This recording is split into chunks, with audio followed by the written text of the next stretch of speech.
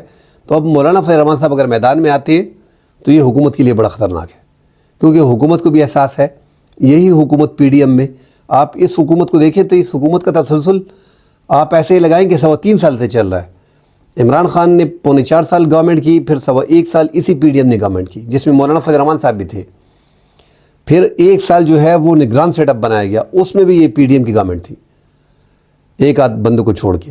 اب یہ جو گورنمنٹ ہے اس میں بھی آلموسٹ پی ڈی ایم میں صرف مولانا فضل الرحمان صاحب باہر ہیں. اور مولانا فضل الرحمان صاحب کا گلہ بھی یہی ہے کہ مجھے اس سسٹم سے باہر رکھا گیا ہے اور یہ امریکہ کے کہنے پہ کیا گیا ہے. ہمارا آسان ٹارگٹ تو امریکہ ہے، جہاں پہ عمران خان نے بھی الزام لگایا اور مولانا فضل الرحمان صاحب نے بھی الزام لگایا کہ بیرونی قوتوں کو، اسرائیل کو ہم پسند نہیں ہے، اس لیے ہم کو باہر رکھا گیا ہے. اب اس میں کتنا سچ ہے کتنا جھوٹ ہے، یہاں پہ بیانیے آسانی سے بنا دی جاتے ہیں. اب عمران خان کے بیانیے میں کتنی سچائی ہے کتنی نہیں ہے، اس کے باوجود عمران خان کا بیانیہ لوگوں نے قبول کر لیا ہے. اس طرح مولانا کا بیانیہ بھی چل رہا ہے. تو مولانا کے بیانیے میں ایک چیز ہے کہ ان کا جو جماعت میں لوگ ہیں وہ ایکسیپٹ کر لیں، وہ بڑی بات ہے. اس کی بڑی وجہ یہی ہے کہ مولانا فضل الرحمان صاحب کا ایک سیاسی جماعت ہے، ان کا اپنا ایک نقطہ نظر ہے. ان کے کہنے پہ لاکھوں لوگ ملک میں کہیں بھی نکل سکتے ہیں. پنجاب میں ان کی ایک سیٹ نہ قومی کی ہوتی ہے نہ صوبائی اسمبلی کی ہوتی ہے. پنجاب میں آپ پورے پاکستان میں سب سے بڑا جلسہ اگر 24 گھنٹے میں کوئی کر سکتا ہے تو وہ ہے جمعیت علماء اسلام. مولانا فضل الرحمان صاحب پنجاب کے کسی بھی شہر میں، کسی بھی ضلع میں، کسی بھی تحصیل میں سب سے بڑا جلسہ لاکھوں کا مجمع اکٹھا کر سکتے ہیں. مینار پاکستان کو وہ 48 گھنٹوں میں بھر سکتے ہیں. اعلان کر دیں 48 گھنٹے میں آپ دیکھ لیں مینار پاکستان بھر جائے گا. تو مولانا فضل الرحمان صاحب، اس حکومت کو پتہ ہے کہ مولانا فضل الرحمان صاحب کی طاقت کیا ہے. ہم نے پچھلی پی ڈی ایم کی گورنمنٹ میں دیکھا کہ 95% لوگ جو تھے وہ جمعیت علماء اسلام کے پی ڈی ایم میں ہوا کرتے تھے جب وہ اپوزیشن میں تھی. اور یہ 95% لوگ جو جلسوں میں لے کے آتے تھے، کیونکہ اس ٹائم پہ نون لیگ اور پیپلز پارٹی کا پٹھا بیٹھ گیا تھا. ان کو اٹھانے والے مولانا فضل الرحمان صاحب تھے. ان کو وزن اٹھا کے اس سٹیج تک لے کے آنا، حالانکہ یہ سٹیج بھی اتنا نہیں تھا کہ یہ گورنمنٹ میں آ جائے. جس طرح 8 فروری کا الیکشن ہم نے دیکھا، پھر 9 فروری کے فارم 47 ہم نے دیکھے. تو اس کے باوجود اس سے پہلے اگر ہم جائیں تو مولانا فضل الرحمان صاحب نے ان کو اٹھایا. اور جو جلسے ہوتے تھے تو جلسوں میں آپ یقین کریں کہ پی ڈی ایم کا جو جلسہ ہوتا تھا تو اس میں 95% لوگ جمعیت علماء اسلام کے ہوتے تھے.